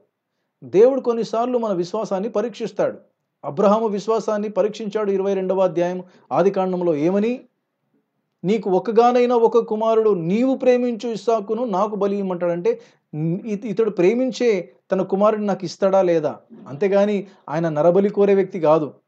దీన్ని వ్యంగ్యంగా మాట్లాడుతున్న వాళ్ళు ఉన్నారు, కావాలని, ఏదో కావాలని. ప్రియులారా గమనించాలి. అఫ్కోర్స్ ఎంతగా మీరు దాన్ని వ్యంగ్యంగా తిప్పినా, ఏ రకంగా మాట్లాడినా ఎవడు నమ్మేవాడు లేడు. ఆ తర్వాత మీ స్టడీ ఎవరు కావాలండి? దరిద్రమైన స్టడీ. ఆయన మీరు ఎండినటువంటి జీవితాలు, మీరు మీ యొక్క ఇంటర్ప్రిటేషన్ బైబిల్ ఇంటర్ప్రిటేషన్ మీరు చేస్తారు మా కొరకు. ఒకడున్నాడు దరిద్రుడు, భయంకరంగా ఈ యొక్క మాటను ఇంటర్ప్రిటేషన్ చేస్తూ ఉన్నాడు. ఏమని తెలుసా? నా ప్రియమైన సోదరులారా గమనించాలి. చాలా భయంకరంగా ఇంటర్ప్రిటేషన్ ఇస్తూ ఉన్నటువంటి వాళ్ళు చాలామంది ఉన్నారు. అది మనకు అవసరం లేదు, దాన్ని పట్టించుకోవాల్సినటువంటి అవసరం కూడా లేదు. నా ప్రియమైన సోదరులారా గమనించాలి. ఈ రోజున ఈ వాక్యం వింటున్నటువంటి నీ జీవితంలో ఏ విషయంలో నువ్వు ట్రయల్స్ అండ్ ట్రిబులేషన్స్ ఫేస్ చేస్తున్నట్లయితే, ఐదర్ నువ్వు దేవుడి చేత పరీక్షించబడుతున్నావు లేదా సాతాను చేత శోధించబడుతున్నావు. ఈ 2 జోన్లోనే మనం ఉంటాం. రైట్? దేవుడు అద్భుత రీతిగా అబ్రహామును శోధించి తన విశ్వాసాన్ని కన్ఫర్మ్ చేసుకున్నాడు. ఎస్, ఇతడు దేవునికి భయపడేవాడే. అంటే మేలు కొరకే. కొన్నిసార్లు ఆత్మీయ జీవితంలో కరెక్ట్గా ఉన్నా, ప్రార్థనలో బలపడుతున్నా, వాక్యం చదువుతున్నా, కొన్నిసార్లు మనకు నిందలు వస్తాయి, అవమానాలు వస్తాయి, ఇరుకులు వస్తాయి, ఇబ్బందులు వస్తాయి. మన జీవితంలో క్లిష్ట కష్ట పరిస్థితులు గుండా వెళ్ళాల్సిన పరిస్థితి వస్తుంది ప్రియులారా. మనం ఏమనుకుంటాం తెలుసా? అప్పుడు అరే, నేను దేవుళ్ళో ఉన్నప్పుడే ఏంది నాకు ఈ శ్రమ, నేను దేవుళ్ళో ఉన్నప్పుడు ఎందుకు నాకు ఈ ఇబ్బంది? ఈ భయంకరమైన రాంగ్ నోషన్లో నా ప్రియమైన సోదరులారా చాలామంది ఉన్నారు. నాకు గుల్బర్గా కర్ణాటక రాష్ట్రంలో పరిచయమైనటువంటి కొంతమంది ఆంధ్ర సహోదరులు ఉన్నారు. ఆ ఒంగోలు చుట్టుపక్కల ఉన్నటువంటి ఆ యొక్క గ్రామాల్లో ఉన్నటువంటి వాళ్ళకి కోర్స్ ఎందుకు అలా ఉన్నారంటే, వాళ్ళకు ఆ విధంగా బోధలు అందినాయి. వాళ్ళని ఆ విధంగా ఎవరు ఆత్మీయ జీవితంలో పోషించలేకపోయినారు. చాలామంది భయపడిపోయినారు. ఏంటి తెలుసా? యేసుక్రీస్తు ప్రభు దగ్గరకు వచ్చిన వెంటనే మాకు కష్టాలు వస్తున్నాయి, మాకు నిందలు వస్తున్నాయి, మాకు అవమానాలు వస్తున్నాయంటే, కొంతమంది హాఫ్ నాలెడ్జ్ పీపుల్ ఉంటారు, కొంతమంది పనికిమాలినలు కూడా ఉంటారు, కొంతమంది సాతాను చేత ప్రేరేపించబడిన వాళ్ళు కూడా మనుషులను గలిబిలి సృష్టిస్తారు. అలాంటి వాళ్ళకి దూరంగా ఉండాలి మీరు. అలాంటి వాళ్ళకి ఏం చెప్పినారు తెలుసా? అమ్మో, దేవుడి దగ్గరికి వస్తే వాడు ఊరుకుంటాడా? ఏంటనంటే చూడండి, పరిపక్వత లేని మాటలు. దేవుని దగ్గరకు వస్తే సైతాను ఊరుకుంటాడా? వాడు శోధిస్తాడు కనుక మనకెందుకు ఈ తలకాయ నొప్పి? దేవుని దగ్గరికే వెళ్ళకూడదు అని ఇలాంటి రాంగ్ థాట్స్ ఇస్తే చాలా నేను ప్రయాసపడాల్సి వచ్చిందండి. 3 సంవత్సరాల పైన, దగ్గర దగ్గర 3-4 సంవత్సరాలు నేను ఇలాంటి వారి మధ్యలో ఇక్కడ సేవ చేశాను. మూఢనమ్మకాలు ఉన్నాయి. మూఢనమ్మకాలైతే ఇట్లా పెరుక్కుపోయినాయి. క్రైస్తవులే మళ్ళీ పేర్లు, ఒక్కొక్క పేర్లు అని బైబిల్ పేర్లే ఉంటాయి. కానీ బ్రతుకులు మాత్రము లోకములో ఉన్న వారి కంటే హీనంగా ఉంటాయి. పాపం వాళ్ళ ప్రొఫెషన్ అలాంటిది, ప్లస్ వాళ్ళ బ్రాటప్ కూడా అలాంటిది, వాళ్ళకున్న సంఘాలు, సేవకులు కూడా అలాంటి వాళ్ళే. కనుక దేవునామానికి స్తోత్రాలు కలుగును గాక. అలాంటి వాళ్ళ ఊర్లకి నేను వెళ్ళినప్పుడు ఒంగోలు నుంచి 20 కిలోమీటర్స్ అలాంటి ఊర్లకు నేను వెళ్ళి సేవ చేస్తున్నప్పుడు కూడా ఎంతో అనుభవంతో ఉన్నటువంటి సంఘ కాపరి వాళ్ళు వాక్యం విని అప్పుడు మారు మనసు పొంది నా చేత బాప్తిసం తీసుకున్న వాళ్ళు ఉన్నారు. ఎందుకు? వాళ్ళకు అనుభవం లేదు, వాళ్ళు ఇతరులకు నేర్పించలేకపోతున్నారు. కొంతమందికి రాంగ్ నోషన్ ఉంటుంది. ఏంటంటే దేవునిలో బలపడుతున్నప్పుడే, ప్రార్థనలో బలపడుతున్నప్పుడే, వాక్యంలో బలపడుతున్నప్పుడే, విశ్వాసంలో బలపడుతున్నప్పుడే వాళ్ళ జీవితాల్లో ఆ trials and tribulations they will start facing అనమాట. వాళ్ళది ఎదుర్కొంటూ ఉంటారు, కష్టాలు ఎదుర్కొంటూ ఉంటారు, అనారోగ్యాలు ఎదుర్కొంటారు, నిందలు అవమానాలు ఎదుర్కొంటారు, శాంతి సమాధానం లేని విధంగా కొంతమంది ఉంటారు. ప్రియులారా, గమనించాలి మీరు. అలాంటి సిచ్యువేషన్లో ఆకు వాడక తన కాలమందు ఫలమిచ్చు చెట్టు వలెను ఉండాలని దేవుడు కోరుకుంటున్నాడు. చెట్టు తన కాలమందు ఫలం ఇవ్వాలి. ఈ రోజున ఈ యొక్క ఆత్మీయ జీవితాలు కూడా, మన ఆత్మీయ జీవితాలు కూడా ఒక చెట్టుతో పోలిక దేవుడు చేసినాడు. మనల్ని కూడా ఒక చెట్టుతో పోల్చినాడు. అందుకే ఒక పాట, మహిమగల తండ్రి మంచి వ్యవసాయకుడు, మహి తోటలో నరమొక్కలు నాటించాడు. మహిమగల తండ్రి మంచి వ్యవసాయకుడు, మహి తోటలో నరమొక్కలు నాటించాడు. తన పుత్రుని రక్త నీరు తడి కట్టి పెంచాడు. తన పుత్రుని రక్త నీరు తడి కట్టి పెంచాడు. తన పరిశుద్ధాత్మను కాపుగా ఉంచాడు. తన పరిశుద్ధాత్మను కాపుగా ఉంచాడు. కాయవే తోట కమ్మని కాయలు, పండవే చెట్ట తీయని ఫలములు. ఎంత చక్కని పాట అండి ఇది. చాలా ఇష్టమైన పాట నాకు ఇది. ఏమంటున్నాడు ఇక్కడ? మహిమగల దేవుడు మహితోటలో, అంటే మహిమ తోటలో నరమొక్కల్ని నాటాడంట. ఇది యోహాను సువార్త 15వ అధ్యాయం బహుశా ఆధారం చేసుకొని రాసిన పాట ఉండొచ్చు. దేవుడు మన వ్యవసాయకుడు. తన పుత్రుని రక్తము నీరును తడికట్టి పెంచినాడు ఈ మొక్కల్ని. తన పరిశుద్ధాత్మను కాపుగా ఉంచినాడంట ఆ తోటకి. What a beautiful meaning, what a beautiful సాహిత్యం అండి ఇది. ఎంత గొప్ప సాహిత్యం ఇది. దేవునికి స్తోత్రం కలుగును గాక. ఎందుకు ఈ విషయాన్ని చెప్తున్నానంటే, మనల్ని కూడా మొక్కల వలె తోటలో నాటినటువంటి దేవుడు ఎందుకు వ్యవసాయకుడు ఏమి ఆశిస్తాడు? ఫలాలను ఆశిస్తాడు, ఫలములను ఆశిస్తాడు. ఆ ఫలము తన కాలమందు అది ఫలించాలి. ఆ టైం వచ్చినప్పుడు అదేంటంటే చిగురించాలి, పూత పూయాలి, కాయలు అవ్వాలి, పండ్లు అవ్వాలి. ఆ టైం వరకు వెయిట్ చేస్తాడు. అంటే ఏంటి? ఆ కాలమందు, తన కాలమందు, తగిన కాలమందు తగిన ఫలము. అంటే ఏంటి? నువ్వు శోధనలోకి వెళ్తున్నావా, దానికి తగ్గట్టుగా ఓర్పు, సహనము అనే దీర్ఘశాంతము, ఆశా నిగ్రహం అనే ఫలము నీలో కనబడాలి. ఇంకా క్లియర్ చెప్పాలంటే, శాంతంగా ఉన్న నీవు, నేను సమాధానంగా ఉండాలి, నేను ఎవరితో గొడవ పడొద్దు, ఎవరికి నేను తిట్టకూడదు, బూతులు మాట్లాడొద్దు, నేను సమాధానంగా ఉండాలి అని కోరుకుంటాం. కానీ మనల్ని గ్రహిస్తున్నటువంటి కొంతమంది అలా పోకింగ్ చేస్తూ ఉంటారు. మన పేషెన్స్ని టెస్ట్ చేసే ప్రయత్నం చేస్తూ ఉంటారు. అబ్బా, ఇంత మారిపోయింది ఆయమే, ఇంత మార్పు వచ్చింది ఆయనలో, ఇంత మారిపోయాడా, చూద్దామని కొంతమంది టెస్టింగ్ చేస్తూ ఉంటారు, పోకింగ్ చేస్తూ ఉంటారు. మనల్ని రెచ్చగొట్టే ప్రయత్నం చేస్తారు, కోపం తెప్పించే ప్రయత్నం చేస్తారు. మనలో నుండి బూతులు రావాలని వాళ్ళు ఎన్నో రకాలుగా ప్రయత్నాలు చేస్తారు. చూసారా? ఆ సమయంలో నువ్వు ఎలా ఓర్చుకుంటున్నావు?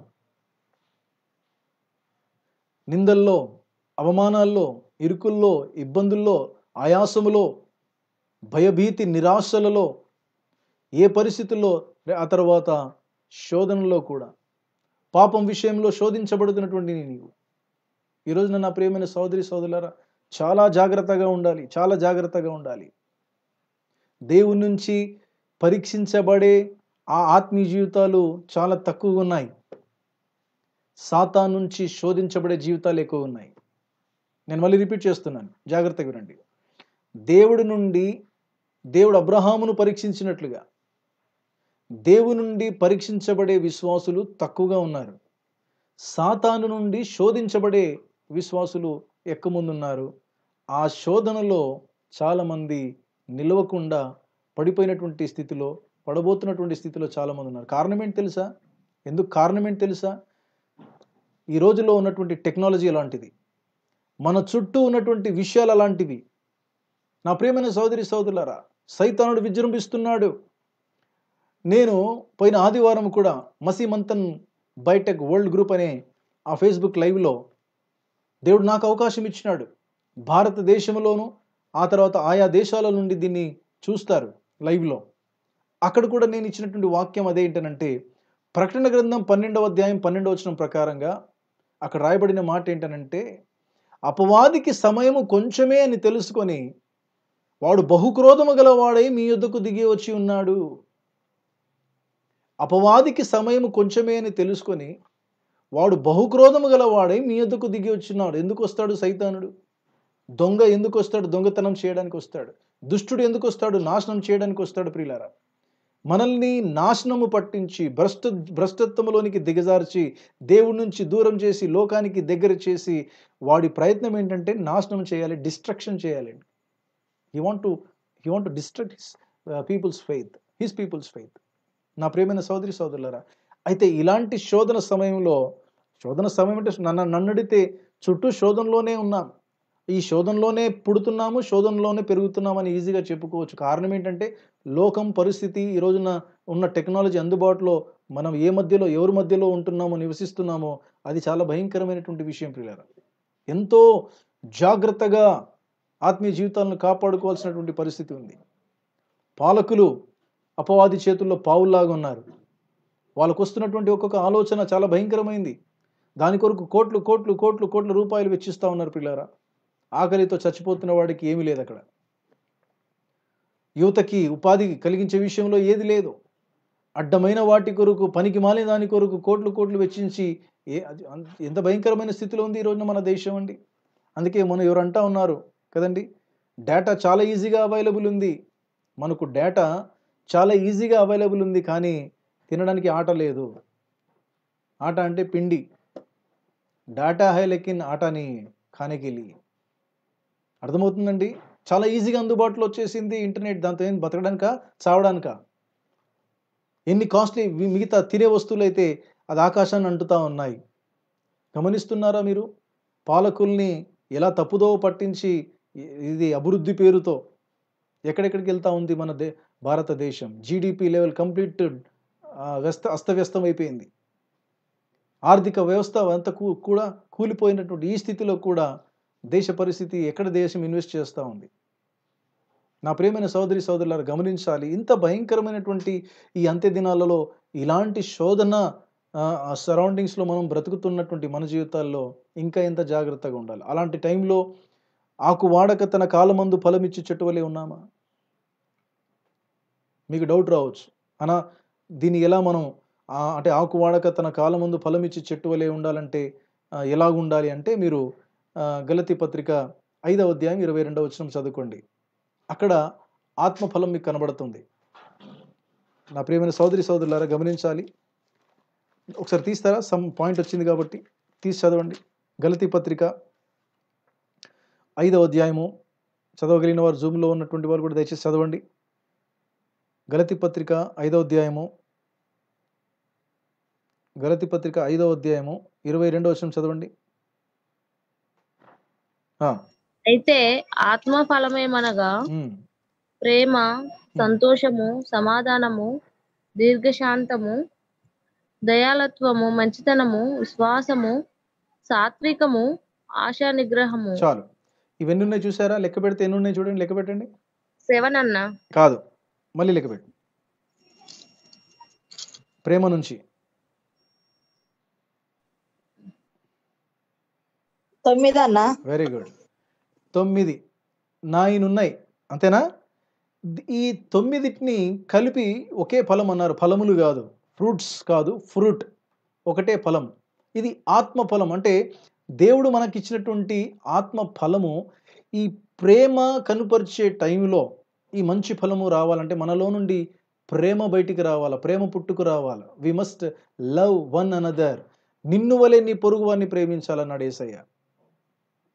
ఏ ప్రేమ అండి? అడ్డమైన పనికి మాలిన ప్రేమలు కావు. మనల్ని మనం ఏ విధంగా ప్రేమించుకుంటాము, మనం ఇతరులను కూడా అదే దృష్టితో చూడాలి అనేది ఎంత కష్టమైందో తెలుసా అది? రైట్.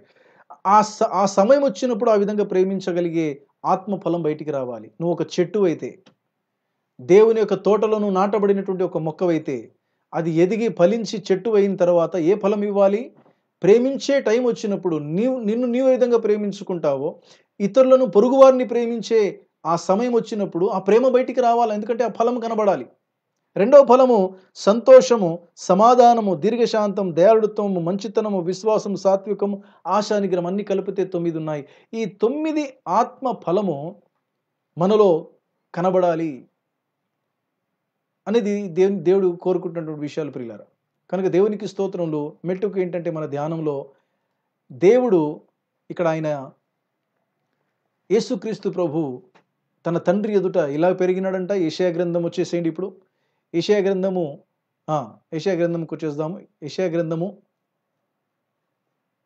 53వ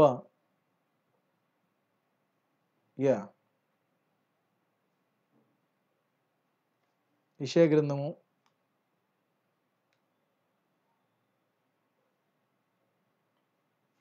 ఇక్కడ కొన్ని వచనాలు చూపిస్తున్నాను, దయచేసి ఇది కూడా తీసి చదవండి. ప్రకటన గ్రంథం 5వ అధ్యాయం 5వ వచనం తీస్తారా? ప్రకటన గ్రంథం 5వ అధ్యాయము 5వ వచనం తీసిన వారు చదవండి. ఇంకొకరు అదే ప్రకటన గ్రంథం 22:16 కూడా తీయండి. ఒకరు 5:5 తీయండి. ప్రకటన గ్రంథం last book of the Bible ప్రకటన గ్రంథం. ఒకరు 5:5, ఇంకొకరు 22:16. 5:5 చదవండి తీసిన వాళ్ళు. ఆ పెద్దలలో ఒకడు ఏడువకము, ఇదిగో దావీదుకు చిగురైన యూదా గోత్రపు సింహము 7 ముద్రలను తీసి ఆ గ్రంథమును విప్పుటకై జయము పొందెనని నాతో చెప్పాను. చూసారా? దేవునికి స్తోత్రములు. 7వది ఇంకా దావీదుకు చిగురైన అనే మాట. దేవునికి స్తోత్రములు. దావీదుకు చిగురైన యూదా గోత్రపు సింహము 7 ముద్రలను తీసి ఆ గ్రంథం విప్పుటకై జయము పొందెనని నాతో చెప్పాను. జయించినటువంటి వారు ఎవరండి? ఆ ముద్రలు తీసుకొని విప్పగలిగినటువంటి జయశీలి ఎవరంటే యేసుక్రీస్తు ప్రభు. జయించిన యేసయ్య నీ తోడు చాలు, బలహీనతలో నీ కృప చాలు. జయించిన యేసయ్య నీ తోడు చాలు, బలహీనతలో నీ కృప చాలు. నీ తోడు చాలయ్యా, నాకు నీ కృప చాలయ్యా. నీ తోడు చాలయ్యా, నాకు నీ కృప చాలయ్యా. జయించిన యేసయ్య. దేవనామానికి స్తోత్రములు. ఇక్కడ ఎలాగా ఆయన పరిచయం చేస్తున్నాడు చూడండి పరిశుద్ధాత్మ దేవుడు. ఇదిగో దావీదుకు చిగురు అంటే దేనంటారండి? చిగురు అంటే ఏంటి? చిగురు పట్టింది అంటారా? ఏమంటారు మీరు చెప్పండి దయచేసి. పూత అంతేనా? దేవునికి స్తోత్రం. ఇంకొక వచనం చదవండి. ప్రకటన గ్రంథము 22:16. ఎస్. సంఘముల కోసము ఈ సంగతులను గూర్చి మీకు సాక్ష్యమిచ్చుటకు యేసు అను నేను నా దూతను పంపి ఉన్నాను. నేను దావీదు వీరు చిగురును సంతానమును ప్రకాశమానమైన వేకువ చుక్కనై ఉన్నాను. చూసారా ఇక్కడ ఏమంటున్నాడో యేసయ్య? నేను దావీదు వేరు చిగురును, నేను చిగురు లాంటి వాడిని. అబ్బో, ఇంకా కొంచెం లేతగా అయిపోయింది చూసారా? అక్కడ మ్రాను అన్నాడు, పచ్చని మ్రాను. ఆయనకు సిలువ వేస్తున్నప్పుడు ఇంకా ఆయన పుట్టలేదు, ప్రవచనాత్మకంగా తండ్రి అయిన దేవుడు అంటున్నాడు, లేత మొక్క అన్నాడు. ఇక్కడేమో చిగురు అంటున్నాడు. చూసారా, యేసుక్రీస్తు ప్రభుని గురించినటువంటి వాక్యం ఇలాగా సంబోధిస్తూ ఉంది. ఇంకొక వచనం చదివిస్తాను. యెషయా గ్రంథం 11వ అధ్యాయం మొదటి వచనం. యెషయా గ్రంథంకి వచ్చేయండి. యెషయా గ్రంథము 11వ అధ్యాయం. యెషయా గ్రంథము 11 మొదటి నుండి దయచేసి చదవండి. యెషయా మొద్దు నుండి చిగురు పుట్టును. యెషయి మొద్దు నుండి చిగురు పుడుతుంది. వాని వేరుల నుండి అంకురము ఎదిగి ఫలించును. వాని వేరుల నుండి అంకురము ఎదిగి ఫలించును. యెహోవా ఆత్మ జ్ఞాన వివేకములకు ఆధారమగు ఆత్మ, ఆయన బలములకు ఆధారమగు ఆత్మ, తెలివిని యెహోవా ఎడల భయభక్తులను పుట్టించు ఆత్మ అతని మీద నిలుచును. చాలు. చూసారండి, యెషయి మొద్దు నుండి చిగురు పుట్టును, వాని వేరుల నుండి అంకురము ఎదిగి ఫలించును. ఇది మాట కూడా ప్రవచనాత్మకమైనటువంటి మాట. యేసుక్రీస్తు ప్రభు గురించి ప్రవచనం పలికి ఎత్తినటువంటి మాట. సుమారు యేసుక్రీస్తు ప్రభు పుట్టక ముందు 700 సంవత్సరాల క్రితం పలకబడినటువంటి మాట ఇది. నా ప్రియమైన సహోదరి సహోదరులారా, యేసుక్రీస్తు ప్రభు తన్ను తాను పశ్చిమరానుని, అప్పటికే శిలువ బలియాగము అవుతున్నటువంటి ఆ సమయంలో పశ్చిమరానుగా కనబడుతున్నాడు. కానీ దానికంటే ముందు ఆయన ప్రవచనాత్మకంగా యెషయా 11లో చిగురులాగా కనబడుతున్నాడు, దావీదు చిగురులాగా కనబడుతున్నాడు. అదే ప్రకటన గ్రంథంలో కూడా మనం చూసుకున్నాము, దావీదు చిగురు అని. దేవునామానికి స్తోత్రము కలును గాక, దేవునికే మహిమ, యేసయ్యకే ఘనత ప్రభావములు కలును గాక. ఆయన పచ్చని లేత మొక్క, ఆయన చిగురు. అంతే. ఒక మాట చెప్పాలంటే ఆ దైవ లక్షణం ఏంటనంటే ఆ పరిశుద్ధతకు సాదృశ్యం, పరిశుద్ధతకు గుర్తై ఉన్నాడు మన ప్రభు. ఆ పరిశుద్ధత విషయంలో అంత సున్నితమైన వాడాయన. నా ప్రియమైన సోదరి సోదరులారా గమనించాలి, ఎంత పరిశుద్ధుడో తెలుసా ఆయన పరిశుద్ధతలో మహనీయుడు. అందుకే ఇంకొక పాట జ్ఞాపకం వస్తూ ఉంది. ఒక్కడే యేసు, ఒక్కడే పరిశుద్ధుడు, ఒక్కడే యేసు, ఒక్కడే పరిశుద్ధుడు, ఒక్కడే మహాదేవుడు, మహిమోన్నతుడు, లోకానికి రక్షకుడు యేసు ఒక్కడే, లోకానికి రక్షకుడు యేసు ఒక్కడే. ఈ పాటలో యేసు ఒక్కడే అని రాయబడింది. కొంతమందికి విని నమ్మకంగా ఉండకపోవచ్చు, నమ్మశక్యంగా ఉండకపోవచ్చు. చూపించండి. యేసుక్రీస్తు ప్రభువే సవాలు విసిరినాడండి యూదుల మధ్యలో. నాలో పాపం ఉన్నదని మీలో ఎవరైనా రుజువు చేయగలరా అని సవాలు విసిరినటువంటి ఏకైక దేవుడు, పరిశుద్ధుడు ఈ భూమి మీద ఉన్నాడంటే ఆయన యేసుక్రీస్తు ప్రభు. ఆయన జన్మములో కూడా పాపం లేదు. మనిషి జీవితంలో జన్మకర్మ పాపాలు ఉన్నాయి. యేసుక్రీస్తు ప్రభు జీవితంలో జన్మకర్మ పాపాలు లేవు. ఆయన పుట్టుక కూడా పరిశుద్ధుడిగా పుట్టినాడు. ఆయన కన్యకకు జన్మించినాడు. ఆయన ఇదే యెషయా గ్రంథంలో ఆయన కొరకు ప్రవచించబడింది 7వ అధ్యాయంలో. ఆ ఒక కన్యక గర్భము ధరించి కుమారుని కంటుంది. కన్యక అంటే ఏ పురుషుని ఎరగనిది. మరియ విషయంకి వచ్చేసరికి ఎప్పుడైతే దూత దర్శించి, మరియాను ధన్యురాలు, దయాప్రాప్తురాలా, ఇదిగో నీకు కుమారుడు కంటాడు, నువ్వు కుమారుని కంటావు, ఆయనకి యేసు అని పేరు పెడతావు అంటే, నేను ఏ పురుషుని ఎరగని దానిని ఇదెలా సాధ్యము అని అంటది. అంటే ఆమె వర్జిన్, కన్యక. అప్పుడు దూత అంటాడు, పరిశుద్ధాత్మ వలన నువ్వు గర్భము ధరిస్తావు, ఆ పుట్టబోయే బిడ్డ పరిశుద్ధుడు గనుక యేసు అని పేరు పెట్టాలని నామకరణము కూడా అయిపోయింది. ఏం చేస్తాడో కూడా అర్థమైపోయి అక్కడ చెప్పడం జరిగింది. ఎందుకు దేవుడు ఒక కన్యకైనటువంటి మరియ ద్వారా ఏ జన్మ పాపము లేకుండా, పురుష సంభోగము లేకుండా పరిశుద్ధుడిగా పుట్టాల్సి వచ్చిందో తెలుసా? దయచేసి ఈ వాక్యాన్ని చదవాలి. మత్తయి సువార్త మొదటి అధ్యాయం 21వ వచనం. మత్తయి సువార్త మొదటి అధ్యాయం 21వ వచనాన్ని దయచేసి తీసి చదవండి, మీకు జవాబు దొరికిపోతుంది. ఎస్, మత్తయి సువార్త 121. యా. తరువాత యెరూషలేమునకు సమీపించి, అమ్మా మత్తయి మత్తయి సువార్త 21 అన్న 121 మొదటి అధ్యాయము 21వ వచనం. ఆమె ఒక కుమారుని కనును, ఆమె ఒక కుమారుని కనును. ఇదే తన ప్రజలను, ఆమె ఒక కుమారుని కనును. తన ప్రజలను ఆయన పాపముల నుండి, ఆయన తన ప్రజలను వారి పాపముల నుండి ఆయనే రక్షించును గనుక ఆయనకు యేసు అను పేరు పెట్టుదు అని. ఆయనకు యేసు అని పేరు పెట్టుదువు.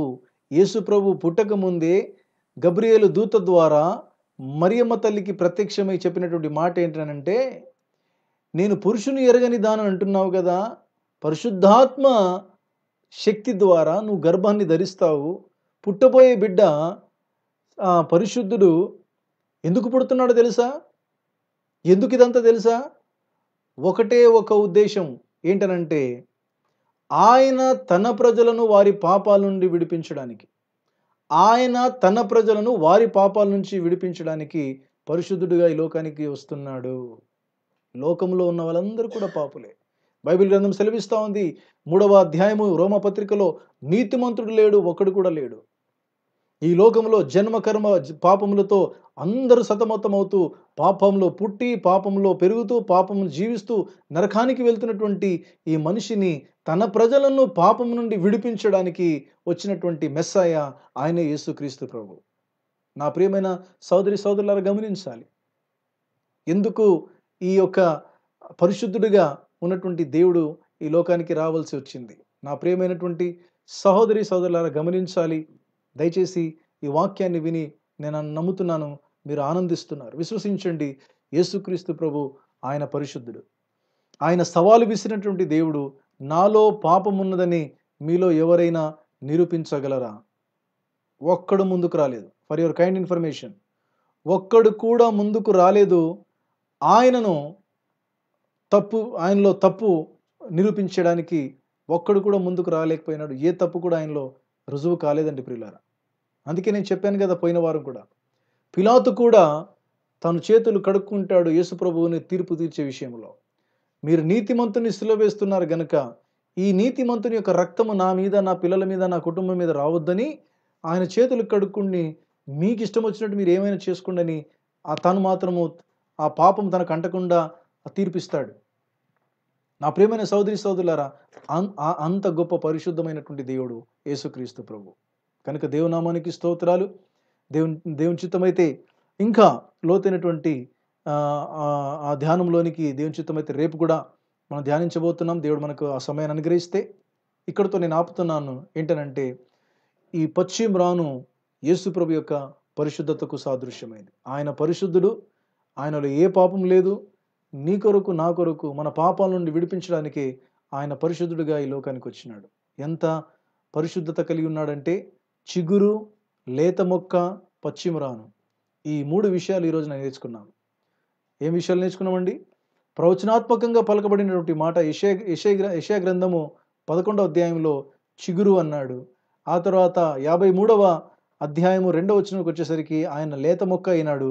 యేసు ప్రభు శిలువ మోస్తున్నప్పుడు తను తాను పశ్చిమ రానుగా తను తాను ప్రత్యక్షపరుచుకున్నాడు. అంటే ఏ పాపం ఎరిగినటువంటి ఆ గొప్ప దేవుడు నీ కొరకు నా కొరకు పాపిగా చేయబడ్డాడు.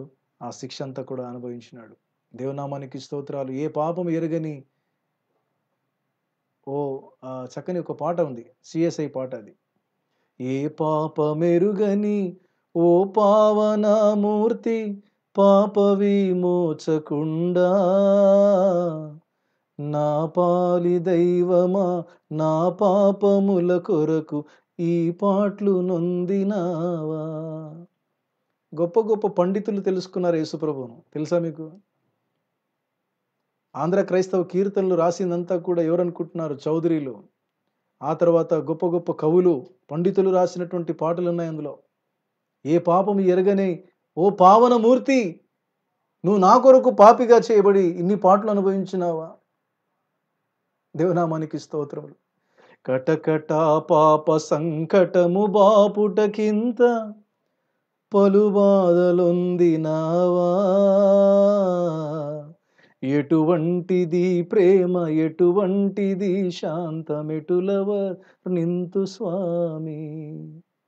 ఎట్లా వర్ణించాలి స్వామి నిన్ను? ఎక్కడిది శాంతము, ఎక్కడిది ప్రేమ, ఎక్కడిది దీర్ఘశాంతం? ఇంత ఎలా ఓర్చుకున్నావు నువ్వు?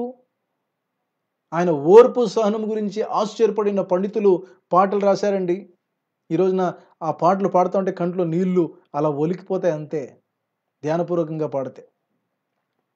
నా ప్రియమైన సోదరి సోదరుడు గమనించాలి, ఏ పాపం ఎరిగినటువంటి దేవుడు యేసుక్రీస్తు ప్రభువు, ఆయన నీ కొరకు నా కొరకు కల్వరి శిలువలో బలి అయ్యాడు, రక్తం కాచినాడు, ప్రాణం పెట్టినాడు. ఆ నరక శిక్ష తాను ఎందుకు అనుభవించినాడంటే మనం నరక శిక్షను తప్పించుకోవడానికి. ఆ నరక శిక్ష తప్పించుకోవడానికి ఒకటే ఒక మార్గం, ఆయన దగ్గరకు వచ్చి విశ్వాసం పెట్టాలి, నమ్మాలి. ఆయన పరిశుద్ధుడు, దేవుడు ఒక్కడే, సృష్టికర్త ఒక్కడే, ఆయన పరిశుద్ధుడు. మనుషులము మనందరం కూడా పాపులము. ఈ జన్మకర్మ పాపం నుండి సతమవుతున్నటువంటి మనిషి పాపాల నుండి విడిపించడానికి యేసుక్రీస్తు ప్రభు పరిశుద్ధుడిగా ఈ లోకానికి వచ్చి తన పరిశుద్ధ రక్తాన్ని శిలువ మీద గొర్రెపిల్లగా బలి రక్తం కార్చింది ఒకే ఒక అవతారం, దైవత్వము, ఆయనే యేసుక్రీస్తు ప్రభు. ఆయన ఒక్కడే పాపాల నుండి విడిపించగల శక్తి, సమర్థుడు, ఆయన సామర్థ్యం గల దేవుడు. ఆయన దగ్గరకు వస్తే ఏ భయంకరమైన దురలవాట్లలోనూ ఉన్నావు, ఏ భయంకరమైన జన్మకర్మ పాపంలో కొట్టుమిట్టాడుతున్నావో, శాంతి సమాధానం లేకుండా ఉన్నావో, నీ జీవితంలో ఎండినటువంటి బ్రతుకుది, అలాంటి బ్రతుకుల్లో కూడా నువ్వు ఆయన దగ్గరకు వస్తే గనక ఆ ద్రాక్షావల్లికి నువ్వు అంటుకట్టుబడితే నువ్వు కూడా తీగలాగా చక్కగా నువ్వు ఫలిస్తావు.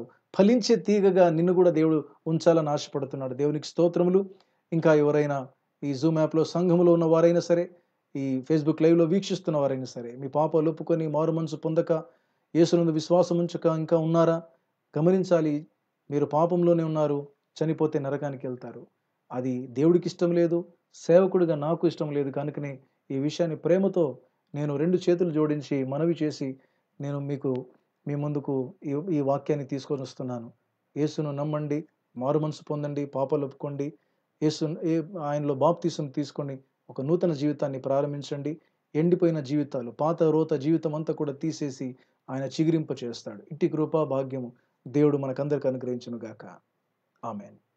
మంచిది, ప్రార్థన చేసుకుందాం. ఈ సమయంలో ప్రార్థన చేసుకొని మనము వాక్యము కొరకు ఆ తర్వాత చివరి ప్రార్థనతో మనం ముగించుకుందాం.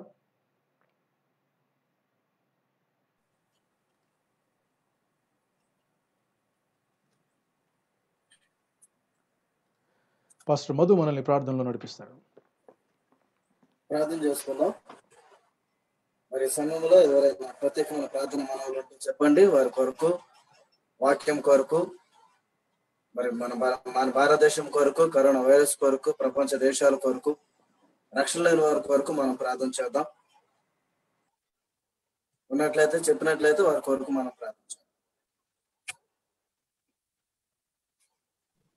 మదన్న అక్క, ఈ పాదం నొప్పి ఇంకా తగ్గలేదన్న. సరే, ఓకే అక్క, ప్రార్థన చేద్దాం. ఇంకా ఎవరైనా ఉన్నారా? మా మేనగోడ ఒక అమ్మాయి వినిషా హాస్పిటల్లో ఉంది. పాప నిన్నటి నుంచి మరి ఏమైందో తెలియదు, హాస్పిటల్లో ఉంది. మరి ఆ పాప గురించి మరి ప్రార్థన చేయాలని మనం చేస్తామన్నా. మరి సమయంలో మరి ఆఖరిగా మరి ప్రార్థన చేసుకొని మరి ముందుకు వెళదాం. మహాపరిశుద్ధుడా, ప్రేమగల మా తండ్రి, నీ పరిశుద్ధమైన నామాన్ని బట్టి ప్రభా వేలాది వందనాలు, స్తోత్రాలు మా తండ్రి. నాన్న, ఈ రాత్రికాల సమయంలో ప్రభా ఇప్పటి వరకు కూడా నన్ను నీ దాసుల ద్వారా మాట్లాడినటువంటి ప్రతి ఒక్క మాటను బట్టి వందనాలు, స్తోత్రములు మా తండ్రి. ఆయా మరి పచ్చి ప్రాణం, ఆ వెండిపోయిన ప్రాణం గురించి ప్రభా ఆయా నీ దాసుల ద్వారా మాట్లాడడానికి, ఆయా మాట్లాడి మమ్మల్ని బలపరిచిన విధానం బట్టి వందనాలు, స్తోత్రములు మా తండ్రి. నాయన 2020 సంవత్సరాల క్రితం నాయన మరి చిగురుగా ఈ లోకంలోనికి వచ్చి ప్రభా ఆ మత్స్యం రానుపై ఏ విధంగా వేలాడు రాడి మా పాపాల నిమిత్తము, మా దోషాల నిమిత్తము నాయన కల్వరి శిలువలో ప్రభావ మరణించి నాయన మాకు రక్షణ అనుగ్రహించిన విధానం బట్టి వందనాలు స్తోత్రాలు తెలియజేసుకుంటున్నా తండ్రి. నీ వందనాలు ప్రభా. నీవే నిజమైన దేవుడవు, నీవే రక్షకుడు అని తెలుసుకొని విశ్వాసములు మేము బలపడే వారముగా ఉండడానికి సహాయం దయచేయండి. నేను జూమ్ యాప్ ద్వారాను, నేను ఫేస్బుక్ లైవ్ ద్వారాను ఎంతమంది అయితే వాక్యమును విని నేను బలపడుతూ ఉన్నారో వారందరూ కూడా దర్శించండి, దీవించండి. నేను వాక్యం ద్వారా వాళ్ళు బలపరచబడి ఇంకా నేను విశ్వాసములో పెంపొందింపబడే వారిగా ఉండడానికి సహాయం దయచేయమని ప్రార్థన చేస్తున్న తండ్రి. వందనాలు ప్రభా. అదే మా తండ్రి సమయంలో ప్రార్థన మనల్ని కోరినటువంటి నన్ను బిడ్డలు మీరు జ్ఞాపకం చేసుకోండి. నాన్న సహోదరి ప్రభా రామాకను మీరు జ్ఞాపకం చేసుకుంటున్నారా. నా కాలును మీరు ముట్టండి, సంపూర్ణమైన స్వస్థత విడుదల మీరు అనుగ్రహించమని ప్రార్థన చేస్తున్న తండ్రి. వందనాలు ప్రభా. అవధిగా మా తండ్రి నాయన అతగానైనా చిన్న పాప వినిసాన్ని మీరు జ్ఞాపకం చేసుకోండి. ఆయన నిన్నటి దినాన హాస్పిటల్లో చేరి ఉండగా నా చిన్న పాపను మీరు దర్శించడానికి కొందల స్తోత్రాలు. ఏమైందో మాకు తెలియదు కానీ ఆయన సమస్తమును ఎరిగినటువంటి దేవుడు కనుక ఆ చిన్న బిడ్డను దర్శించి ఆయన మంచి ఆరోగ్యం, మంచి బలం, శక్తిని మీరు అనుగ్రహించిన ఆయన మంచి స్వస్థతను మీరు అనుగ్రహించమని ప్రార్థన చేస్తున్న తండ్రి. కొందరాలు ఆయన చక్కగా ఆడుకోవడానికి సహాయం దయచేయండి. ఆ దగ్గర మాత్రం మరి సహోదరుడు పురాణ నవీన్ మీరు జ్ఞాపకం చేసుకోండి. కరోనా పాజిటివ్ చేత వచ్చి ప్రభావ బాధపడుతుండగా బిడ్డను మీరు దర్శించండి. నన్ను గాయపడిన హస్తాలతో నాన్న బిడ్డను ముట్టండి. ఆయన సంపూర్ణమైన స్వస్థత విడుదల ఆయన బిడ్డకు నాన్న కుమారుతో అనుగ్రహించమని ప్రార్థన చేస్తున్న తండ్రి ప్రభావ. అదిగని మా తండ్రి నాన్న మరి యొక్క మా భారతదేశాన్ని, ఆయా యొక్క రాష్ట్రాలను, మా యొక్క ప్రాంతాలను, మా యొక్క గ్రామాలను మీరు దర్శించమని ప్రార్థన చేస్తున్న తండ్రి ప్రభావ. ఆయా మరి ప్రతి ఒక్కరు కూడా ఆయన నిన్ను తెలుసుకొని నీవే రక్షకుడు అని అంగీకరించినట్టుగా సహాయం దయచేయండి. ఈ ఒక్కరు కూడా నశించిపోవడానికి ఇష్టం అందరూ అంతట్లో మారు మనసు పొందాలని ఏ రీతిగా అయితే నువ్వు సెలవిచ్చినావో ఆ రీతిగా నీ రాజు సువార్తలో ప్రతి ఒక్కరు కూడా వాడబడటానికి సహాయం దయచేయమని ప్రార్థన చేస్తున్న తండ్రి కొందరాల ప్రభావ. ఆయా మా కుటుంబాలలో, ఆ యొక్క మా యొక్క సంఘములలో, ఆయా ప్రాణాల మా యొక్క బంధుమిత్రులలో, మా స్నేహితులు ఎంతమంది అయితే రక్షణ లేక ఆయా మారు మనసులు లేక ప్రభావనైనా నీవైన రక్షకుడు అని తెలుసుకోక ఉంటూ ఉన్నారు, వారందరూ కూడా దర్శించండి. నేను వారిని ఆ యొక్క మనసులో మీరు మార్చండి. వాక్యానుసారమైన జీవితం కలిగి ఆయన రక్షణ పొంది ఈ యొక్క మార్గం నడవడే కృప ప్రతి ఒక్కరు కూడా అనుగ్రహించమని ప్రార్థన చేస్తున్న నీ కొందనాల ప్రభావ. అతని మాత్రం నానే కరోనా వైరస్ జ్ఞాపకం చేసుకోండి.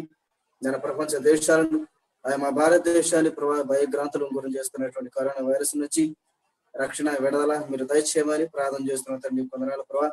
వ్యాక్సిన్ కనిపెడుతున్నటువంటి సైంటిస్టులను వారి జ్ఞాపకం చేసుకునే ప్రభావ, వారు కలిసి జ్ఞానం వివేకం దయచేయండి. ట్రీట్మెంట్ అందిస్తున్న డాక్టర్లను, హాస్పిటల్ సిబ్బందిని, నర్సులను జ్ఞాపకం చేసుకోండి.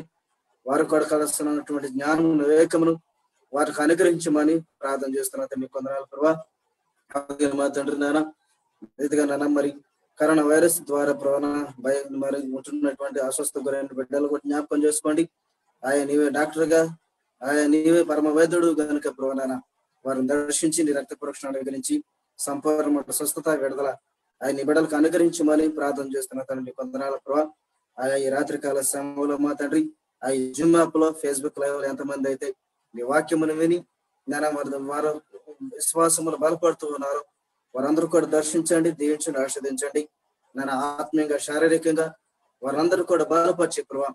ఈ రాత్రికాల సమయంలో నిండైన దీవెనలు నన్ను ఊళ్ళు లాగిన సహాయం అనుగ్రహించమని ఈ రాత్రికాలం అంతా కూడా మమ్మల్ని అందరూ కూడా దర్శించండి, దీవించి, ఆస్వాదించమని సుఖమైన నిద్ర అనుగ్రహించి ఏకజాములలో యేసుప్రభువుని విస్తరించుకొని మీ వ్యక్తిగత పనులు మేము ఉండడానికి సహాయం అనుగ్రహించమని మా ప్రభువును రక్షకుడైన యేసుక్రీస్తు పరిశుద్ధ నామమున ప్రార్థించి వేడుకొనుచున్నాం తండ్రి. ఆమేన్, ఆమేన్. సన్నతించుము, నాయంత్రమున సమస్తమా ఆయన పరిశుద్ధ నామమును సన్నతించుము. నా ప్రాణమా యెహోవాను సన్నతించుము, ఆయన చేస్తున్న ఉపకారముల దేనిని మరవకు. ఆమేన్.